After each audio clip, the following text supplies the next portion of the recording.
دیکھیے حضرت علی المرتضیٰ کرم اللہ وجہ الکریم ایک محفل میں نہیں تھے، موجود نہیں تھے. نبی علیہ الصلوۃ والسلام نے وہاں ایک حدیث بیان فرمائی. جب حضرت علی رضی اللہ تعالیٰ عنہ کی دور حکومت آئی، آپ نے وہ جو لوگ مرتد ہو گئے تھے، جاہل لوگ، ان کو آگ میں جلایا.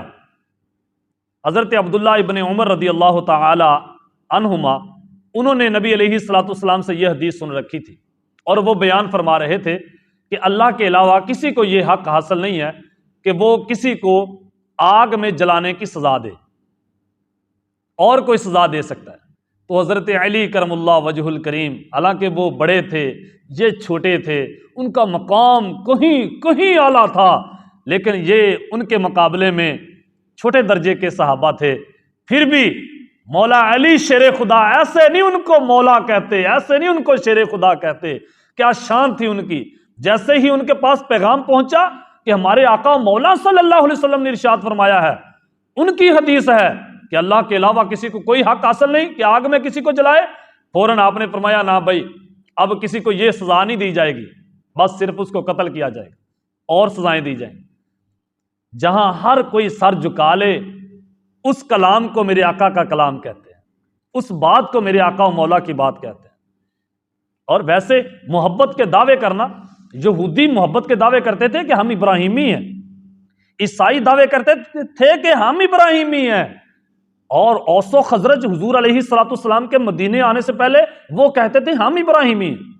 مشرکین مکہ جو کعبے کا طواف کرتے تھے، ابراہیم علیہ الصلوۃ والسلام کے بنائے ہوئے عبادت خانے کے ارد گرد گھومتے تھے، ہر سال مکے کی صفائیاں کرتے تھے، ان کے اوپر گلاف چڑھاتے تھے، وہ بھی کہتے تھے ہم ابراہیمی. اللہ تعالیٰ نے بات ہی ختم کر دی، فرمایا انا اول الناس بابراہیم للذین اتبعوہ. اے محبوب صلی اللہ علیہ وسلم، ان کو فرما دیں کہ ابراہیمی تو صرف وہ لوگ ہیں جو ابراہیم کی اتباع کرتے ہیں. ابراہیم سے محبت صرف وہ لوگ کرتے ہیں جو ابراہیم کے لگے ہوئے پاؤں، جو مقام ابراہیم ہے، وہاں پہ ان لوگوں نے آ کے غسل دینا، صفائیاں کرنی، ستھرائیاں کرنی، وہاں آ کے لوگوں نے رونا پیٹنا. ایسا عشق، ایسی محبت، اور پھر ابراہیم کی اتباع نہ کرنا، یہ محبت نہیں ہے، یہ دھوکے بازی ہے، یہ ایک ڈرامہ ہوتا ہے، یہ ایک فلمی زندگی ہوتی ہے. اصل زندگی اور ہے، وہ قرآن بتاتا ہے اصل زندگی کیا ہے. جہاں محبوب کا حکم آ جائے جھک گئے. صرف نعرے لگانے سے عشق و محبت کا اظہار نہیں ہے بھائی. اگر نبی علیہ الصلوۃ والسلام کی اتباع کی جائے، ان کی پیروی کی جائے، تو میرے آقا مدینے سے ہی خبر رکھتے ہیں کہ میرا غلام کیا کر رہا ہے. یہ میرے حضور علیہ الصلوۃ والسلام کی شان ہے. مقام کوئی چیز ہوتی ہے، جو اللہ نے ان کو مقام دیا ہے، ان کو مرتبہ دیا ہے، وہ کوئی چیز ہے. مقام کس کو کہتے ہیں؟ مقام اسی کو کہتے ہیں کہ اللہ نے ان کو یہ مرتبہ دیا ہے کہ وہ اپنی امت کی خبر گیری کرتے ہیں. اب دیکھیں، جب تک مسلمان واقعتاً ہی مسلمان رہے تو اللہ نے ان کو کیسے کیسے عروج عطا فرمائے. جب فارس کے خلاف جنگ ہوئی تو حضرت انس بن مالک رضی اللہ تعالی عنہ، یہ دونوں بھائی تھے اس جنگ میں موجود.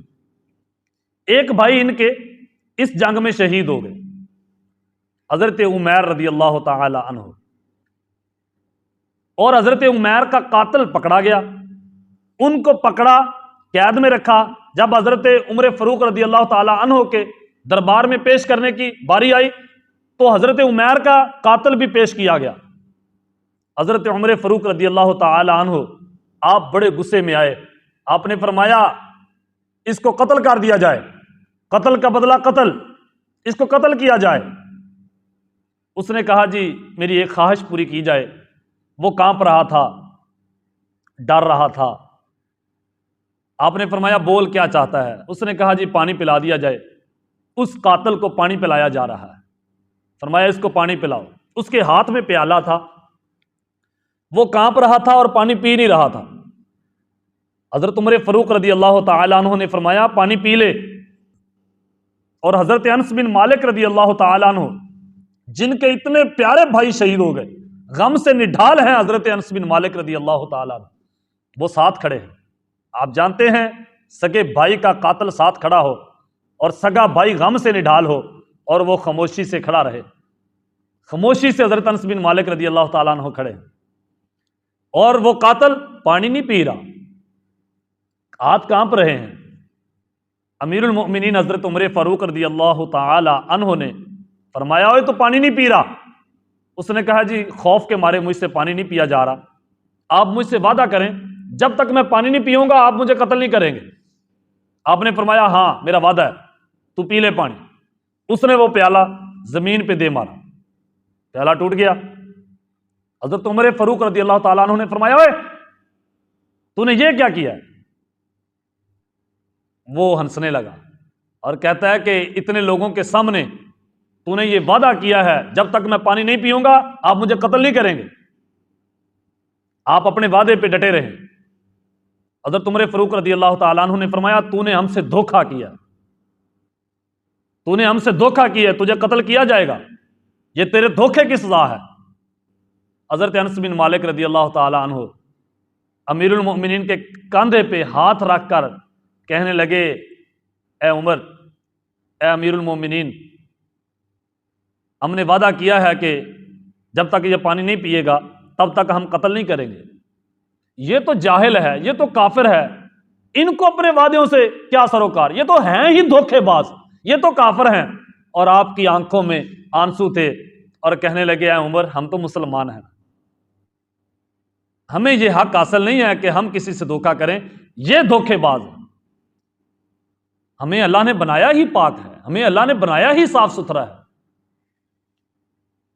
حضرت عمر فاروق رضی اللہ تعالیٰ عنہ نے فرمایا اب تم کیا کہتے ہو؟ حضرت انس بن مالک رضی اللہ تعالیٰ عنہ نے فرمایا جی ہم نے اس سے وعدہ کیا ہے کہ ہم تجھے اس وقت تک قتل نہیں کریں گے جب تک تو پانی نہیں پیے گا، اب لہذا پانی نہیں ہے، اس کو معاف کر دیا جائے، چھوڑ دیا جائے۔ اس کو معاف کر دیا گیا۔ اب وہ اکیلا ہی تھا، رستم پہلوان کا وہ ساتھی تھا جو اس کا پہلوان مارا گیا تھا، جو اس کا سربراہ مارا جا چکا تھا، رستم پہلوان، یہ اس کا ساتھی، یہ بھی بڑا پہلوان تھا۔ جب اس نے دیکھا کہ سارے مسلمان مجاہد کھڑے ہیں، سبھی کے ہاتھوں میں تلواریں ہیں، یہ جو چاہیں میرے اگر ٹکڑے ٹکڑے کرنا چاہیں تو یہ کر سکتے ہیں، ان کے بھائیوں کا میں قاتل ہوں، کتنے مسلمان میں نے ناحق قتل کیے ہیں، بدلہ لینا چاہیں تو یہ لے سکتے ہیں، لیکن یہ بدلہ نہیں لے رہے، کیوں؟ اپنے وعدے کے پابند ہیں۔ وعدے کی پابندی میں قاتل کو بھی معاف کیا جا رہا ہے، قاتل بھی چھوڑا جا رہا ہے۔ اور وہ قاتل 2 قدم آگے گیا، اس کی ہوش ٹکانے آئی کہ یہ کتنے پیارے لوگ ہیں یار، یہ کتنے محبت والے لوگ ہیں، کیسی زبان والے لوگ ہیں، یہ شان ہے خدمت گاروں کی، سردار کا عالم کیا ہوگا، ان کا نبی کتنا سچا ہوگا، ان کا نبی کتنا صادق الامین ہوگا۔ وہ واپس پلٹا اور کہنے لگا امیر المومنین مجھے آپ کے مذہب کی سمجھ آ گئی ہے، آپ مجھے کلمہ پڑھا کے مسلمان کر لیں۔ وہ بھی مسلمان ہو گیا۔ ہمارا کردار یہ تھا، جب تک ہمارا کردار یہ رہا اللہ نے یہودیوں کو ذلیل کر دیا، وَضُرِبَتْ عَلَيْهِمُ الذِّلَّةُ وَالْمَسْكَنَةُ وَبَاءُوا بِغَضَبٍ مِّنَ اللَّهِ، اللہ کا غضب ہو تم پر، اللہ نے ان کو غریب الوطن کر دیا، نکال دیا اللہ نے، عرب سے بھی نکال دیا، پھر شام سے بھی، وہاں سے بھی نکالے گئے، پھر یہاں آ گئے، وہ فرانس میں آ کے انہوں نے ڈیرے لگائے، جرمن میں آ کے ڈیرے لگائے، پولینڈ میں آ کے ڈیرے لگائے، دار بدار پھرتے رہے، یہاں گٹروں میں زندگی گزارتے رہے، پھر یہاں سے بھی ان کو نکلنا پڑا۔ پھر ہٹلر آیا، اس نے آ کے کتنے لاکھوں کی تعداد میں یہودی قتل کیے، پھر عیسائیوں کی سلطنتیں بھی چھین لی گئیں، رومن سلطنت بھی چھین لی گئی، اللہ نے ساری بڑی بڑی سلطنتیں مسلمانوں کے قدموں میں ڈھیر کر دی، کیونکہ اللہ کا وعدہ تھا وَكَانَ حَقًّا عَلَيْنَا نَصْرُ الْمُؤْمِنِينَ، مومنوں تمہاری مدد کرنا اللہ کے ذمہ ہے، وَأَنْتُمُ الْأَعْلَوْنَ إِن كُنتُم مُؤْمِنِينَ، اللہ تمہیں غالب رکھے گا جب تک تم مومن ہو۔ اللہ اپنے وعدے پہ پورا اترتا رہا، اللہ نے اپنا وعدہ پورا کیا۔ جب مومنوں نے وہ کام شروع کیے جو مومنوں کا حق نہیں بنتا، جو مسلمان نہیں کرتے، بغداد کے اندر ایک گاؤں تھا، وہاں پورا گاؤں غیر مسلموں کا تھا، ایک گھر مسلمانوں کا تھا، اور ان پر لوگوں کو اتنا اعتماد تھا، اگر کوئی گھر شادی پہ غمی پہ کہیں جاتا، جوان بیٹیاں ان کے گھر میں ہوتی تو وہ بیٹیاں اپنے رشتہ داروں کے گھر میں نہیں بٹھاتے، بلکہ وہ اپنی بیٹیوں کو مسلمانوں کے گھر میں چھوڑ کے جاتے کہ یہ ہماری عزتوں کے محافظ ہیں۔ کسی نے کوئی چیز امانت رکھنی ہوتی مسلمانوں کے گھر میں رکھوا دیتے، یہ ہمارے مال کے بھی محافظ ہیں۔ اگر کسی کے جان کا خطرہ ہوتا تو وہ مسلمانوں کے گھر میں ٹھہرا دیتے، یہ مسلمانوں کی جانوں کے بھی محافظ۔ مومن کی شان ہی یہ ہے، مومن دوسروں کے مال، جان، عزت، آبرو سب کا محافظ ہوتا ہے۔